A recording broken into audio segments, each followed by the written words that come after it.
স্বয়ং নবী করিম সাল্লাল্লাহু আলাইহি সাল্লামের জামাতা ইসলামের চতুর্থ খলিফা আলী রাদিয়াল্লাহু তাআলা আনহু, তার মতে এত মর্যাদাবান মানুষ, তার ঘরে স্ত্রী হিসাবে আছেন কে? মুহাম্মদ সাল্লাল্লাহু আলাইহি সাল্লামের মেয়ে, জান্নাতে নারীদের সর্দার ফাতিমা রাদিয়াল্লাহু তাআলা আনহা।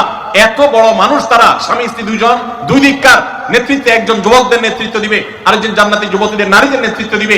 এত বড় মর্যাদাবান মানুষ, তাদেরও দাম্পত্য জীবনে কিন্তু টুনটান হয়েছে।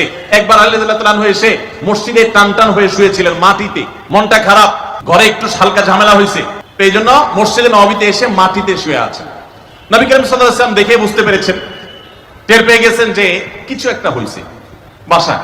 তখন তিনি জামাইকে ডেকে বললেন, কমিয়া আবা তুরাব, এ মাটির বাপ, মাটিতে শুয়ে আছেন, এজন্য রসিকতা করে বললেন, এই মাটির বাপ উঠো, দাঁড়াও দেখি কি হয়েছে বলো। ভাইরা আমার, দাম্পত্য জীবনে টুকটাক সমস্যা হবেই হবে।